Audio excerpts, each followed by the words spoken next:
bienvenue à toutes et à tous pour suivre ce journal.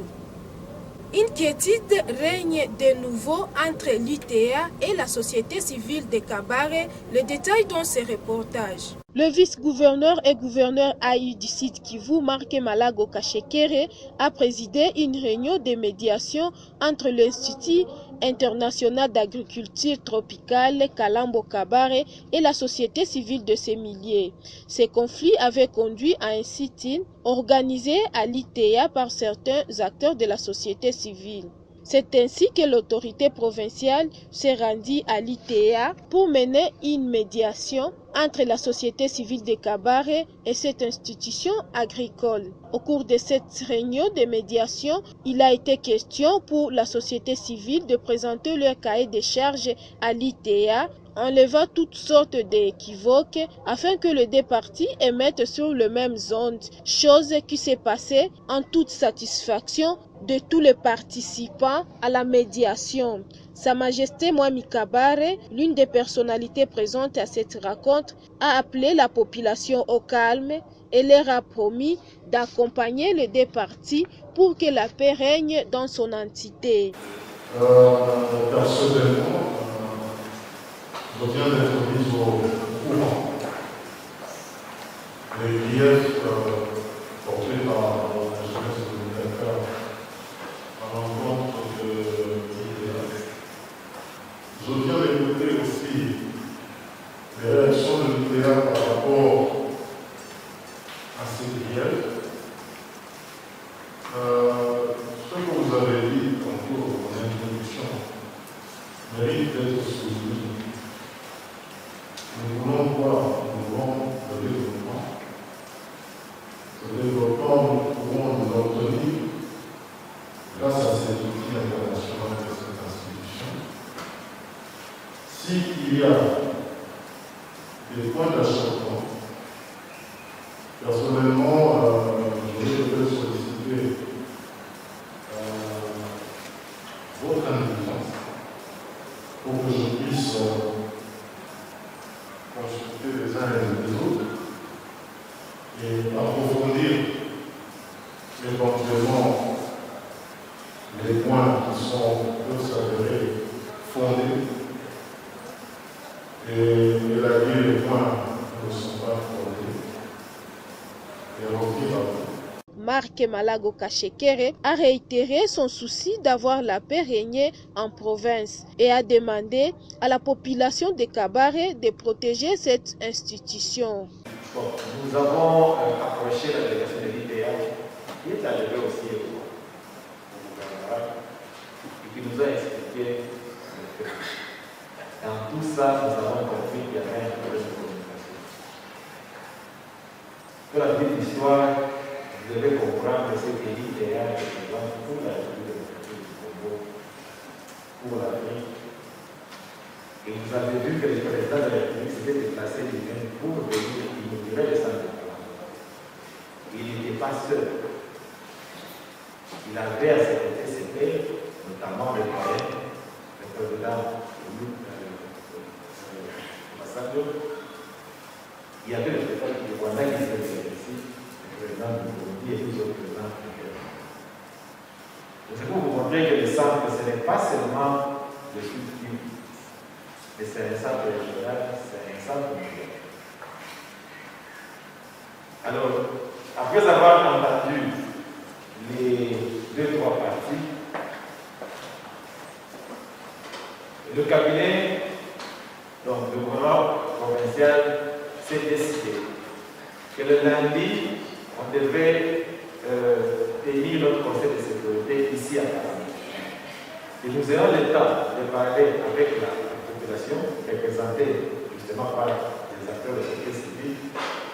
On devait aussi laisser le temps à l'ITA de s'exprimer et que les gens comprennent ce que c'est.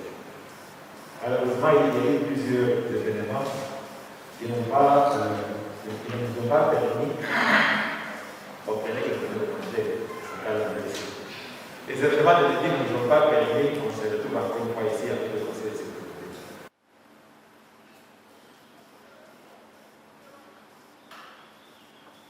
Les femmes commerçantes transfrontalières ont été reçus en audience par le maire de la ville de Bukavu. Pour plus d'informations, suivez ces reportages.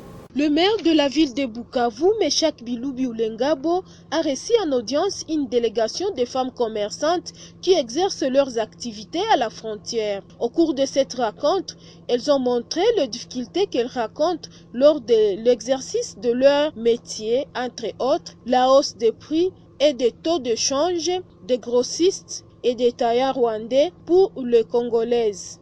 Multiplicité des taxes de l'État congolais qui offre un peu d'espace pour l'écoulement de marchandises et enfin le tracasserie des agents de l'ordre vis-à-vis des commerçants transfrontaliers. Les femmes commerçantes ont dit qu'elles craignent que les frontières n'ouvrent avant que s'échappent des problèmes vécus au quotidien par ces femmes dont l'exercice de leur métier ne soit résolu. Elles ont recommandé au maire de la ville de Bukavu de créer un guichet unique de paiement.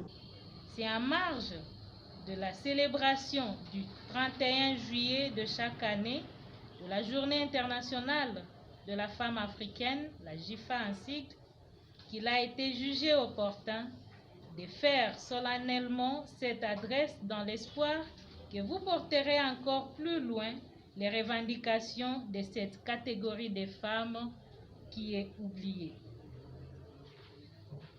Il nous revient d'emblée le devoir de rappeler très brièvement que le 31 juillet a été consacré Journée de la femme africaine à l'occasion du premier congrès de l'Organisation panafricaine des femmes tenu à Dakar au Sénégal le 31 juillet 1974.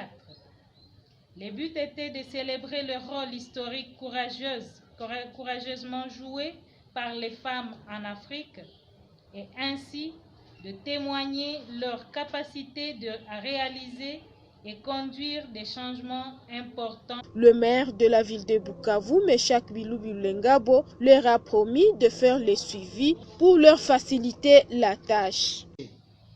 Les femmes qui exercent les petits commerces transfrontaliers ont proposé 9 pistes de solutions que nous allons examiner à travers notre bureau d'études, à travers nos concertations avec le collègue maire, et pour y réserver des solutions pratiques, faisables, selon les possibilités qui nous sont offertes.